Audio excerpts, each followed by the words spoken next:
कोल्हापुरात आता मुंबई हायकोर्टाचं असणार खंडपीठ। तब्बल 40 वर्षाच्या लढ्याला यश। येत्या 18 ऑगस्टपासून खंडपीठाचं काम सुरू होणार। मुख्य न्यायमूर्तींकडून नोटिफिकेशन जारी। नागपुरात दारूच्या नशेत BMW कार चालवणाऱ्याला अटक। कारमधून पोलिसांनी जिवंत काडतूस केली जप्त। अनिल अंबानींविरोधात लुकआउट नोटीस जारी। 5 ऑगस्टला चौकशीसाठी ईडी मुख्यालयात हजर राहण्याच्या सूचना।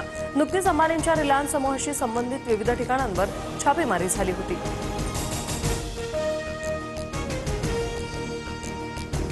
शाळेतील आहार तयार केल्यानंतर आधी मुख्याध्यापक किंवा शिक्षकांकडून दर्जा तपासूनच विद्यार्थ्यांना देण्यात येणार। विषबाधेचे प्रकार लक्षात घेता हा निर्णय।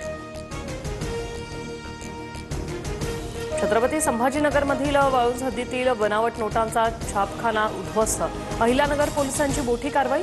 88 लाखांच्या मुद्देमालासह 7 आरोपी जेरबंद। रेल्वेच्या तिन्ही मार्गांवर उद्या मेगा ब्लॉक। सिग्नल यंत्रणा, ओव्हरहेड वायर, रेल्वे रूळ याची देखभाल दुरुस्ती करण्यात येणार।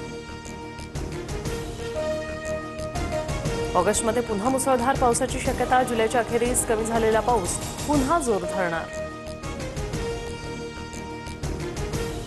71व्या राष्ट्रीय चित्रपट पुरस्काराची घोषणा। श्यामची आई सिनेमाला सर्वोत्कृष्ट मराठी चित्रपटाचा मान।